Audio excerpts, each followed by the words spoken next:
about the American rice growers. Okay, ask me. How's the American rice growers help the farmer?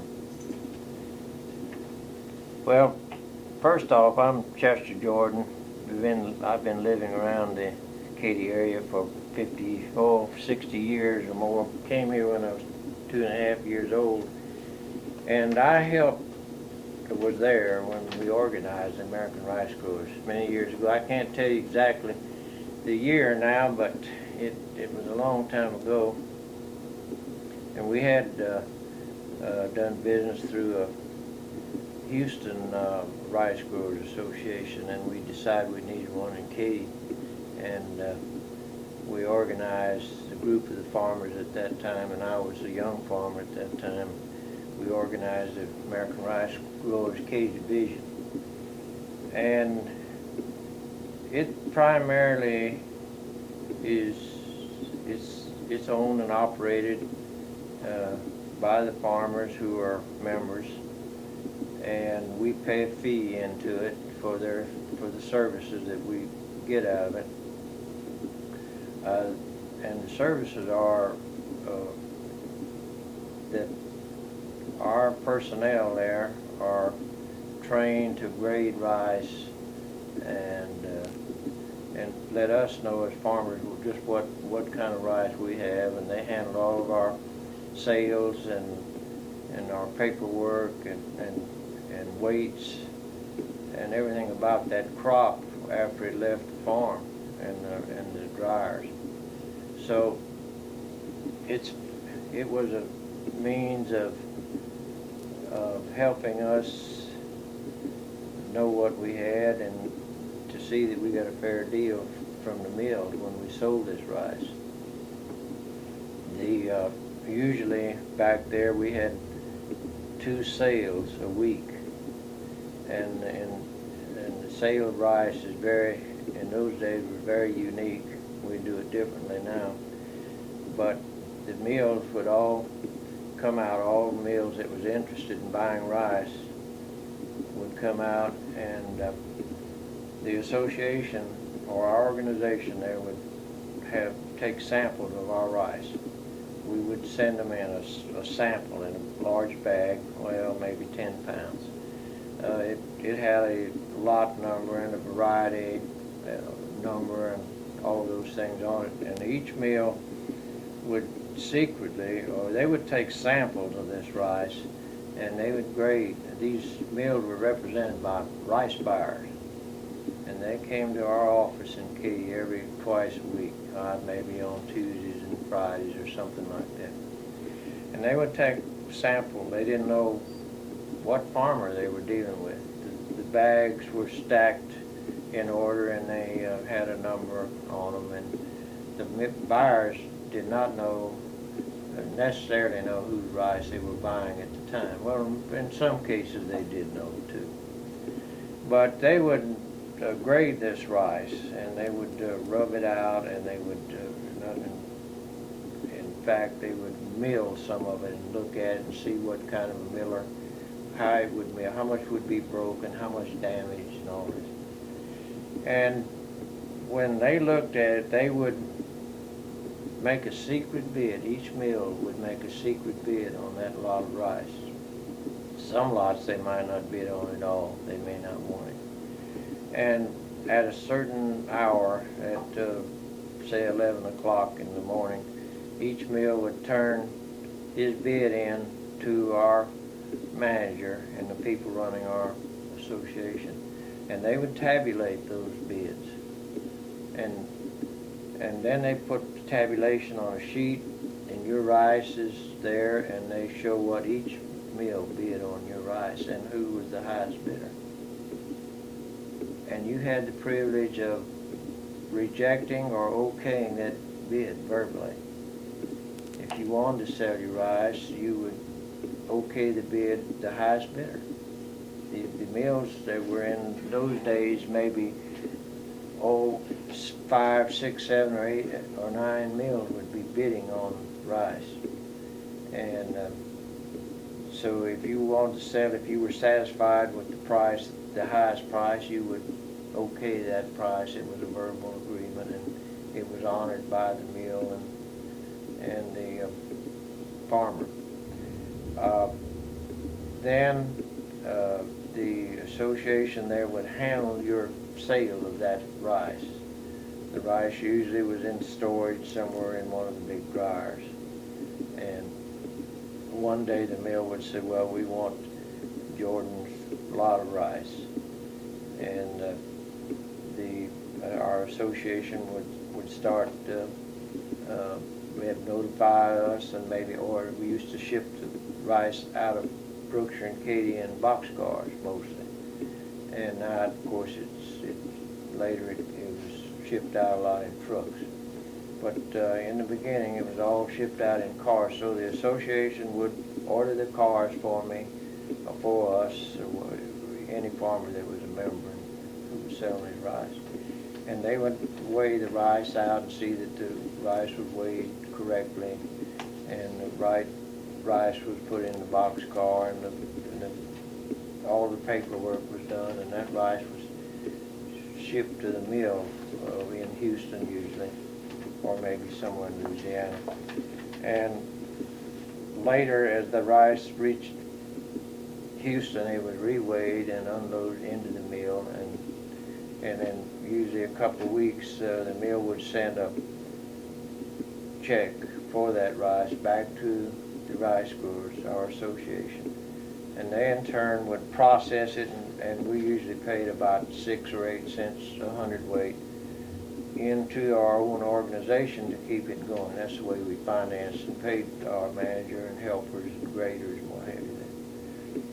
And then they would notify us there, or mail us the check for that rice. So they were our watchdogs. They saw that we had fair weights, and that the money and everything was taken care of properly. And there were many benefits. They were doing something for us that many times we were busy in the field, and we would have had to take a sample of this rice in. If we didn't belong to our own organization, we would have to take our rice into Houston to some mill and let them look at it there. And it would be weighed there, and it would be graded there, and we really didn't know what we had. So that was the reason for the organization. And to me, it has been and many other farmers, and I've always belonged to it since its beginning. It has been a great help to us in many ways.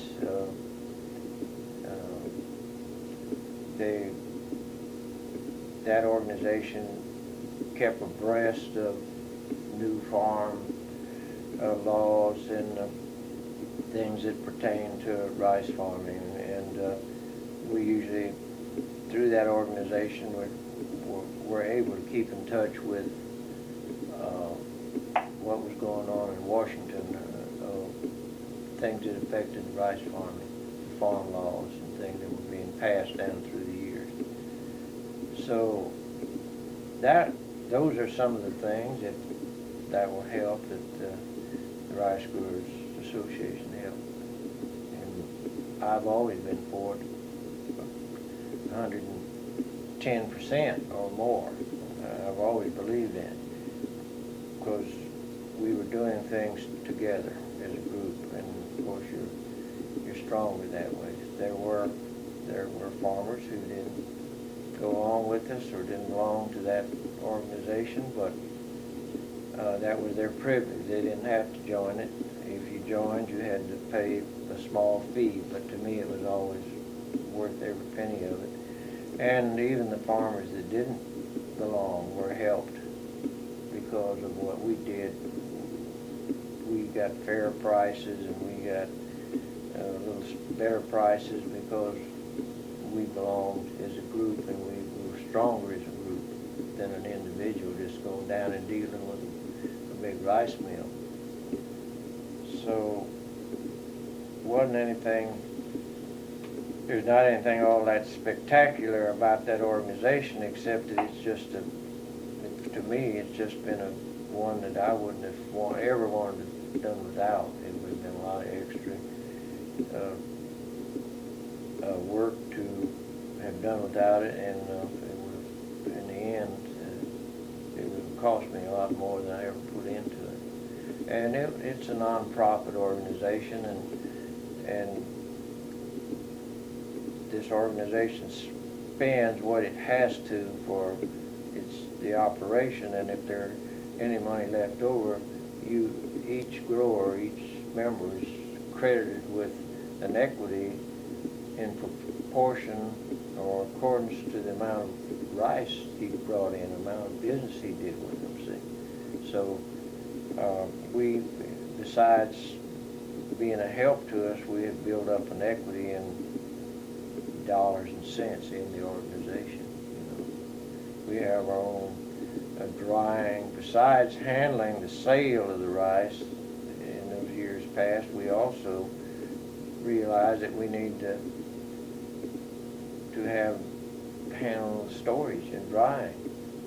And so we built large dryers and storage facilities, scales, aeration systems, and so that we could hold the rice for an indefinite time, maybe.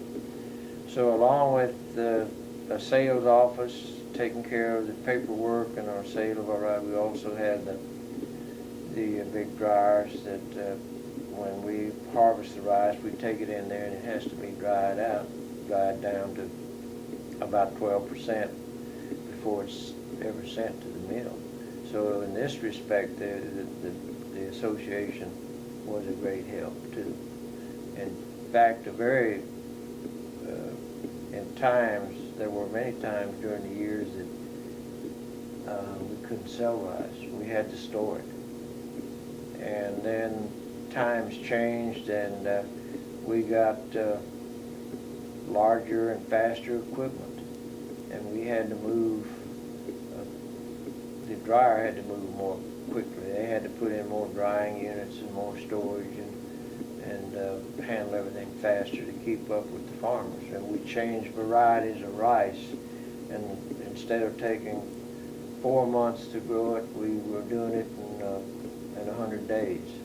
So this speeded everything up, and this organization has kept up with us in the past. Of course, it was owned and operated by the farmers, so whatever they needed, if they could afford it, well, we added storage facilities and more drying facility.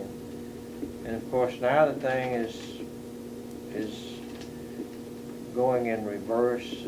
Houston's crowding out the rice farming, and we don't have as much farming or much rice coming in there as we used to have. And we also have, most of the farmers are involved in our own mill in Houston, ARI. It's American Rice Inc., and we have our own big mill there. And most, probably 85 or 90% of the rice in the area goes through our association. The paperwork still goes through there, but the rice is moved into Houston to the mill where it is milled and shipped out around the world. But still, American Rice Growers Katy Division handles the paperwork. Everything goes from our dryers through that office to Houston, and paperwork comes back out of the mill through that office, and then the final money is dispersed to the farmer through that office. So it still does a big and a fine job for us. And again, I wouldn't want to be trying to farm without it.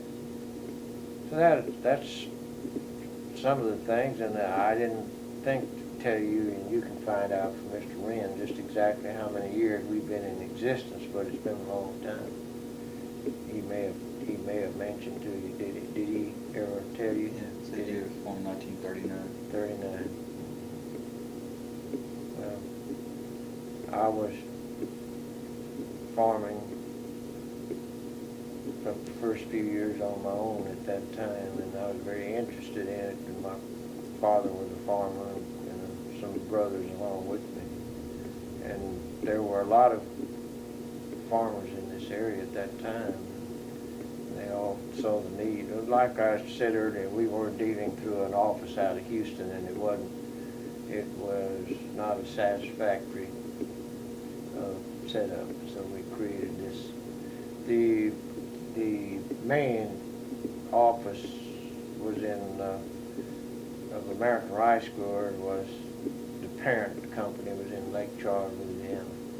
It had been organized or going a good many years, so we were American Rice Growers Katy division. We were kind of tied to the parent organization over there.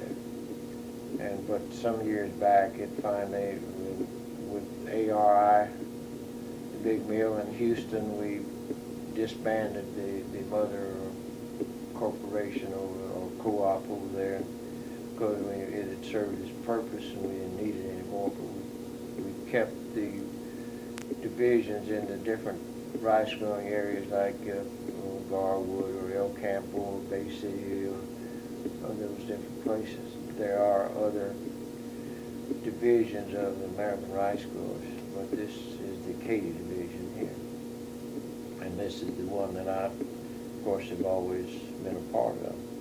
And I've always been a part of ARI from its beginning too, which the two of them are probably the greatest things that have happened that we have made happen to the rice industry in this area. The Rice Growers Association, and then creating American Rice Inc. And that's the big mill now in Steubenville, Washington. So I don't know what else I can tell you about the organization. It's had a number of managers down through the years. In the beginning, we handled rice in sacks. It wasn't handled in the bulk like it is now today. And when we sold rice, we had hauled it in on a truck from the farm storage and loaded it in boxcars and weighed it 3 bags at a time.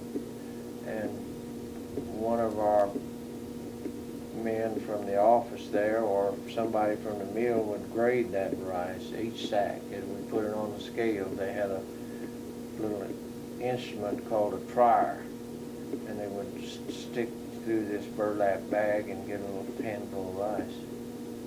And they'd look at it, and if that sack was okay, they'd mark it okay, and they'd put that little sample in the bag, a little paper bag, every bag. And the bags weighed about 200 pounds. And we had to take those bags off of the truck, throw them in the boxcar door, and lay them on this little Fairbanks Moore scale. And then when they were weighed, we had several men in the boxcar that dragged them back to each end and stacked them up, filled the car full.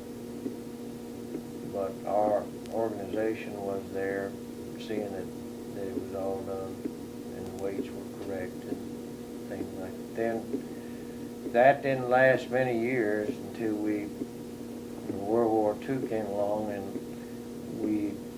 the help that we used to have so abundantly in this area. Of course, this was a cotton growing area around Brookshire, and there were a lot of people needing jobs, and the young and the strong helped us in the rice. But when the war came along, we didn't have help, and we had to combine farms to have enough help. We didn't have combines in those days either. We thrashed and used a binder that cut and bound up bundles, and then we shocked the rice up in about 9 to 11 bundles in a shock. And it sat there in the shock for about 2 weeks and cured and dried, and then we thrashed it and ran it to a thrasher. And that's why we then put it in the bags from the thrasher and hauled it into some storage somewhere. And then later, when we had time, we haul those bags, we'd sell it to the mills and haul those bags to the boxcar and stack them in there. It was, you could find out whether you had a good back or muscle when you had to handle those 200-pound bags.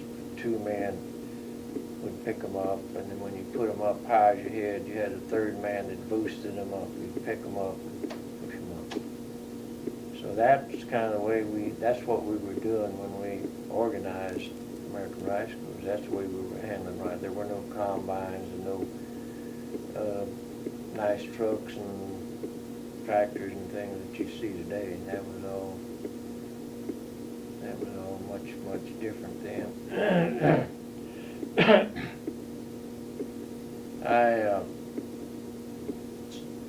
was born in Oklahoma, and I came down with my dad when I was about 2.5 years old, so I only remember Texas. And we came down to Katy, he said, on Halloween evening, and my dad went to work for the Stockton family, an old rice growing family in Katy, the next day. It was late in the year, and they were still harvesting. And we've been on a rice farm ever since. And he worked for those people and we farmed with them for over 20 years. And 1937, I came up here. This was pretty wild country, and there was no highways. There wasn't any power, no electric power out here.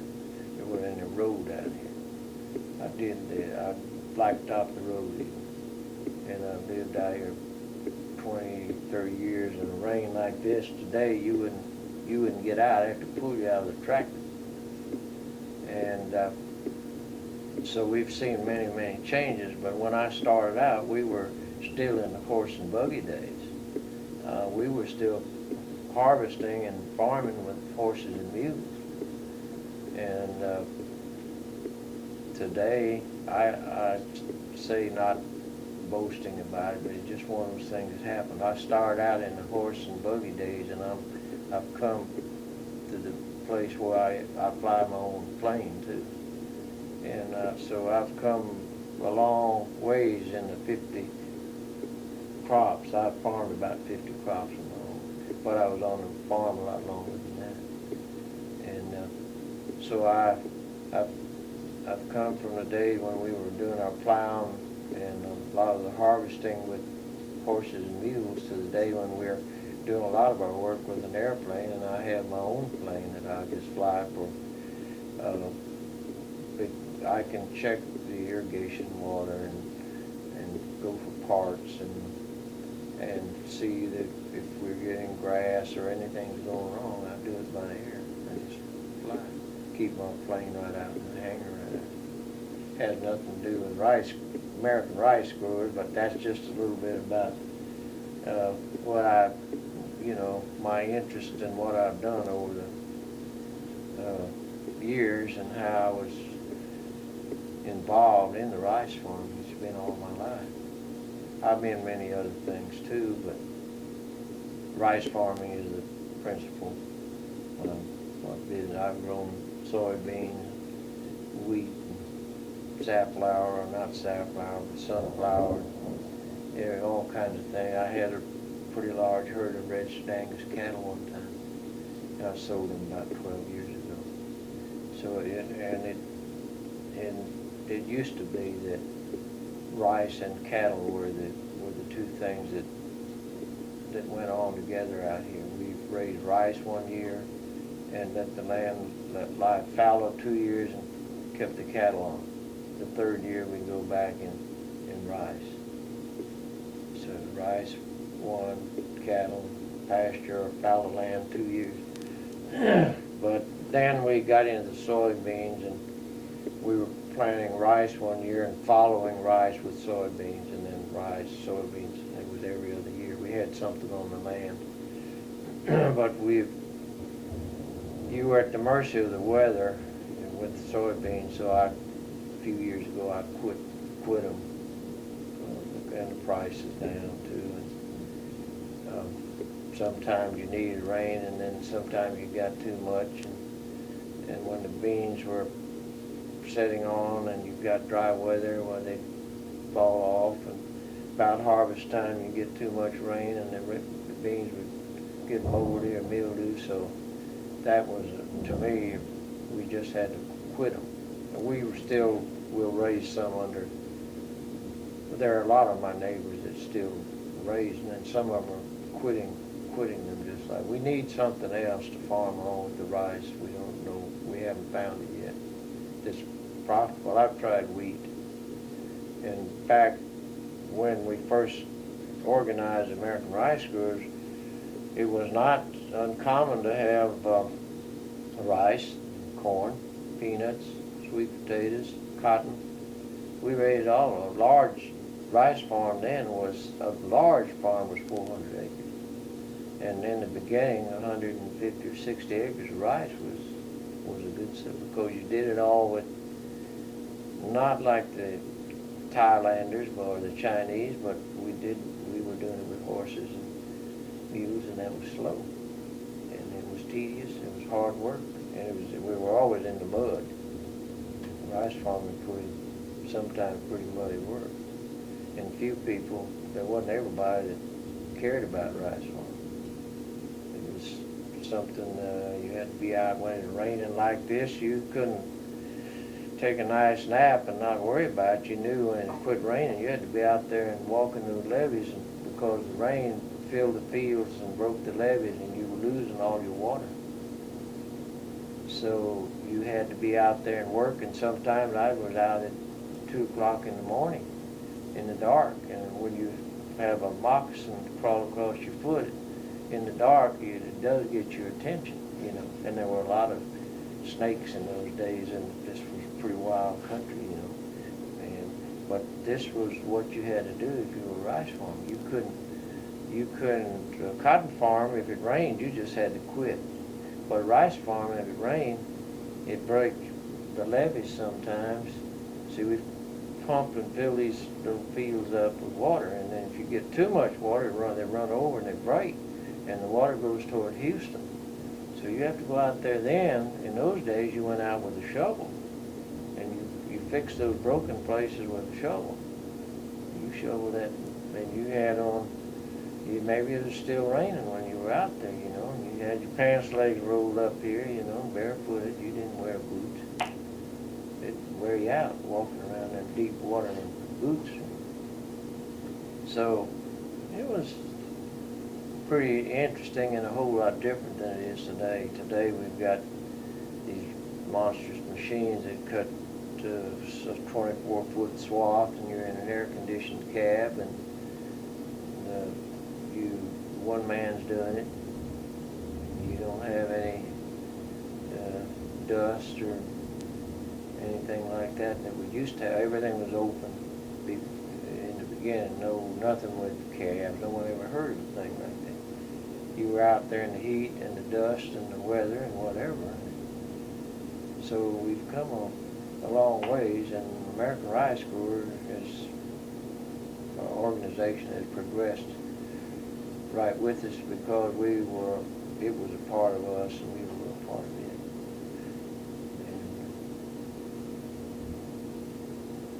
And it's all changed, still changing. I guess the biggest change is Houston is moving us out, and we have an abundance of rice and wheat and corn and milo and cotton and everything else in this world. We're blessed, but it's also cheap. Many farmers are going broke trying to raise it. That's everyone. We all want cheap food, but because we have such an abundant supply of it, our farmers, many of them are going broke. Many rice farmers quit, having to, because the price of rice. We're competing with Thailand. Thailanders have the monsoons, and they don't have the expensive equipment, and they don't have to worry about all the water. We have to pump our water out of deep wells here, and they have so many people that they do everything by hand. So they do it cheaper, and they can raise it and mill it and sell it cheaper in the world than we can. So we're having a hard time. Our rice is never touched by human hand. Everything is mechanized. It zips through the mill, and over there they're sitting around a huge pile of rice, dipping it into plastic bags and handing it up to weigh it and seal it. And our stuff, when it goes through the mill, we're making the bags and filling them and weighing them and sealing them, and it comes out the other end, ready to go in a truck. But we have high-priced equipment and expensive water and expensive fuel, so we can't compete with them very well. We have the best rice in the world. There's no question. But when people are hungry or starving, they don't care about just how good it is. If it's something to eat, well. But we have competition, and ironically, Iran used to be our best customer. But after the hostage incident, we would like to see them go back to herding goats or something like that. And Saudi Arabia right now is one of our best foreign customers, but they are having a hard time paying more for our rice than they would for rice from Thailand or some other country over there that raises rice. Rice is used as the main food for more than half the world's population.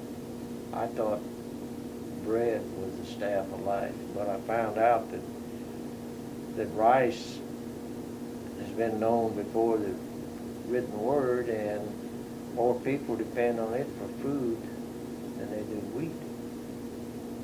So in reality, they say it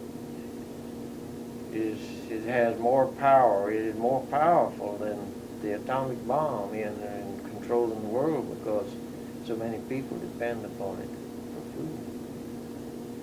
And of course, it's one of the good foods. It's a non-allergic food, and it's about 98% digestible, and you don't have problems in storage like you would potatoes. You'd have to dehydrate them, and I like potatoes too. But if you want to ship potatoes across, you'd have to dehydrate them where rice is ready to go. And we parboil a lot of our rice at the mill, and this makes it even richer and even easier to store. You have no weevil problems in it out with parboiled rice, and it'll keep a long time. Put it on the shelf. And they started parboiling rice during World War II because they found out they could stack it in the field and cover it with tarps and it would keep it. So much for rice. I've given you a little more than American rice growers, but maybe it'd be some interest to you. How has the American Rice Growers Co-op progressed with the farmer? How did it progress? Yeah, how has it helped the farmer out in changing times? Well, it just, since it's governed and guided by the farmers, whatever we see that will help the farmer, that is the thing that we create in that organization. It is owned, operated, and run under the direction of farmers. So if the farmers are moving ahead and the times are changing, then that organization changes to fit our needs. Just like I was telling you about adding the storage and the drying facilities and changing. Since we send rice, we're not selling it to the buyer like we once did. It goes to the mill, and that paperwork is different. It comes back, and our organization there has to handle it different. So it's changed. It changes as we go on. I guess that's about all I can tell you about this, unless you got another question. Hey, Oh, buddy, Chester. come in, Bishop. I've got a little interview going on. You wanna Okay. wait where you're now? Yeah, I'll I'll see you in go a few sit up. minutes. Oh, it's kinda raining out there, isn't it? Anything else there that you need, that's specific that I haven't talked about? I don't know what else. That's about all I can think of that I can tell you about it.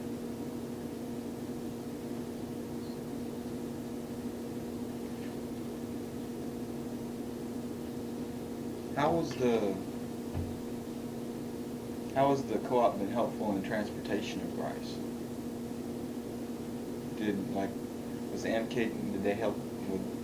Well, in the beginning, they, like I mentioned, they would order boxcars. But now, after we got the ARI mill going, then we had our own fleet of trucks which were ordered out through this organization. We would usually call the American Rice Growers, and they would call the mill, or sometimes we did direct from our own dryers that we had rice to move, and so they helped in getting us trucks and freight cars and things. That's about all we did there. How was ARI started? Well, just about like this thing, just by a group of farmers. Its beginning was a grading office. We didn't know enough about our rice. And through the American Rice Growers, we were grading the rice, but we didn't have a standard grading procedure that fit with the Department of Agriculture. So we set up a grading office that took samples of our rice and told us in about 20 different tests they'd go through and examine it for quality and red rice, foreign material, all kinds of things. And we started a little organization it was called American Rice Inc., and it was a grading office.